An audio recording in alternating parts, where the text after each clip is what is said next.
एक तरफ एक स्लोगन है इंडिया आउट और दूसरी तरफ एक हैशटैग वायरल है बाइकॉट मालदीव्स। इस स्लोगन ने तो एक शख्स को प्रेसिडेंट बना दिया है और इस हैशटैग ने एक मुल्क की इकोनॉमी को हिला के रख दिया है, पूरे मुल्क में आग लगा के रख दी है। अब 5 लाख पॉपुलेशन वाले कंट्री ने 142 करोड़ पॉपुलेशन वाले बड़े कंट्री को ललकारा है, जबकि इस बड़े कंट्री की तो सिर्फ आर्मी की क्वांटिटी तकरीबन 15 लाख से ज्यादा है। एक तस्वीर ने न्यूक्लियर मिसाइल का काम किया है, इसीलिए तो कहते हैं कि तस्वीरें बोलती हैं। आजकल चाइना और इंडिया की कुछ खास जम नहीं रही, तो अब चाइना ने मोहरा बना लिया है मालदीव्स को, क्योंकि चाइना की हिस्ट्री रही है कि छोटे कंट्रीज का मिसयूज करता है। लेकिन इस मिस्ट्री के पीछे की रियलिटी क्या है, आइए जानने की कोशिश करते हैं।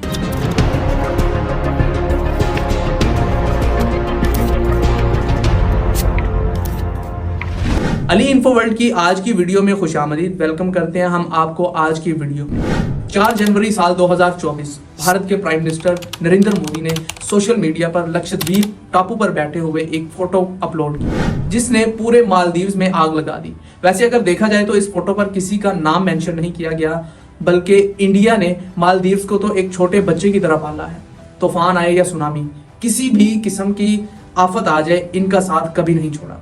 2004 में एक बहुत बड़ी सुनामी आई मालदीव्स में, जिसमें तकरीबन मालदीव डिस्ट्रॉय हो ही चुका था, लेकिन तब इंडिया ने बहुत सी एड्स की, मालदीव को बहुत ही मदद की और पाकिस्तान ने भी इसमें बढ़ चढ़कर हिस्सा लिया। पाकिस्तान ने भी बहुत सी एड्स दी। असल स्टोरी तो अब यहाँ से शुरू होती है। इस फ्लड में जब पाकिस्तान ने मालदीव्स की मदद की, तो आपको पता है कि मालदीव एक मुस्लिम कंट्री है, 95% मुस्लिम कम्युनिटी है मालदीव में। तो इन्होंने मालदीव के यंगस्टर्स को इस्लामिक एजुकेशन के नाम पर पाकिस्तान में लाया गया और यहाँ इन्हें इस्लामिक एजुकेशन के साथ साथ मुजाहिदीन की ट्रेनिंग भी दी गई। लेकिन इस वक्त मालदीव्स प्रो इंडिया था और भारत भी मालदीव्स को शुरू से ही सपोर्ट करता आ रहा है। उसके बाद 26 नवंबर साल 2008 में मुंबई में 26/11 अटैक हुआ, जिसमें लश्कर तैयबा के 10 मुजाहिदीन थे, जिनमें से एक शख्स अली हशाम जो कि मालदीव्स का था। और ये बात मालदीव्स के फॉर्मर प्रेसिडेंट मोहम्मद नशीद ने एक्सेप्ट भी की कि इस अटैक में मालदीव्स का भी हाथ है। लेकिन फिर भी इंडिया ने इसके ऊपर पूरा ट्रस्ट किया मालदीव्स के ऊपर, और अब मालदीव्स की इकोनॉमी का 40% हिस्सा टूरिज्म से आता है और तकरीबन 30% इस टूरिज्म का हिस्सा इंडियंस कम्युनिटी से कमाया जाता है। अब जैसे जैसे वक्त बदलता गया, लोग बदलते गए, वैसे ही मालदीव्स एंटी इंडिया होता गया। अब हम डायरेक्ट आते हैं 17 नवंबर साल 2023 में, जब मोहम्मद मोइज़ू को मालदीव्स का प्रेसिडेंट चुना गया। इनके प्रेसिडेंट बनने के पीछे सिर्फ एक स्लोगन है, इंडिया आउट, इंडिया आउट। और ये स्लोगन इनकी कामयाबी का राज इसलिए है क्योंकि जितने भी प्रेसिडेंट्स बने वो सभी प्रो इंडिया थे, लेकिन इन्होंने कुछ अलग ही किया, वो एंटी इंडिया हो गई। इस वजह से इन्हें पब्लिक ने सपोर्ट भी किया, लेकिन इनके एंटी इंडिया होने के पीछे कुछ कारण था जो कि किसी हद तक समझ में आता है। वो कारण बड़ा सिंपल सा था, लेकिन शायद इंडिया ने इसे बड़ा डिफिकल्ट बना दिया है। भारत ने मालदीव्स की मदद के लिए एक विमान, 2 हेलीकॉप्टर और भी बहुत सी मिलिट्री इक्विपमेंट्स की मदद की और इन्हें ऑपरेट करने के लिए तकरीबन 77 इंडियन आर्मी के जवान भी वहां गए। और इसके बाद आउट इंडिया आउट स्लोगन वहां पर गूंजने लगे और Indian prime minister Narendra Modi की डमी बनाकर उनके साथ कुछ मिसबिहेव भी किया गया। और मालदीव्स ने इसकी एक्सप्लेनेशन कुछ इस तरह दी कि हमने इंडिया को आउट नहीं कहा, बल्कि इंडियन आर्मी को आउट कहा है कि मालदीव के अंदर से इंडियन आर्मी को वापस ले जाया जाए, इन्हें यहाँ से निकाल दिया जाए। ये सब सिक्योरिटी पर्पस के लिए किया गया है, उन्होंने ये एक्सप्लेनेशन दी। लेकिन इसके ऊपर इंडियन आर्मी या इंडियन गवर्नमेंट ने कोई रिएक्ट नहीं किया। अगर इंडियन आर्मी या इंडियन गवर्नमेंट कोई रिएक्ट करती, बल्कि करती तो दूर, ये सोचकर ही डर लगता है कि क्या बनता बेचारे मालदीव्स का, क्योंकि इंडिया की पॉपुलेशन 142 करोड़ है और मालदीव्स की पॉपुलेशन तकरीबन 5 लाख है। इंडिया का टोटल एरिया 32,87,263 स्क्वायर किलोमीटर है और मालदीव्स का 298 स्क्वायर किलोमीटर है। तो अब आप खुद ही अंदाजा लगा लीजिए कि क्या हाल होता मालदीव्स का अगर इंडिया कोई स्ट्रिक्ट एक्शन लेता। अब हम वापस आते हैं टॉपिक की तरफ कि असल में लक्षद्वीप वर्सेस मालदीव्स कंट्रोवर्सी क्या है। प्राइम मिनिस्टर नरेंद्र मोदी ने भारत के एक आइलैंड, एक टापू पर खामोशी का मजा ले रहे थे और इन्होंने ये एक तस्वीर, ये एक वीडियो सोशल मीडिया पर पोस्ट कर दी। और इस पोस्ट में, जैसा कि मैंने पहले भी बताया था, कि किसी का नाम मेंशन नहीं किया गया था।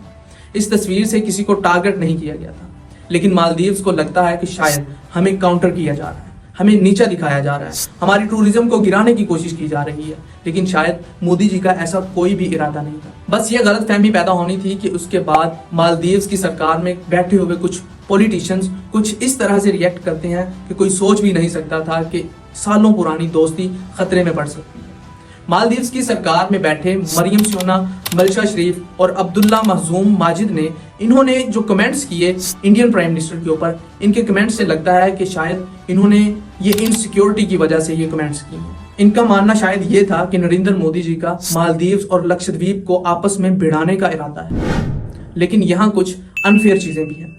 यहाँ पे मरियम ने मोदी जी को इसराइल का पपेट बोला। इनके कोलीग्स ने कहा कि लक्षद्वीप की ये फोटो मालदीव्स को चैलेंज करने के लिए बनाई गई है।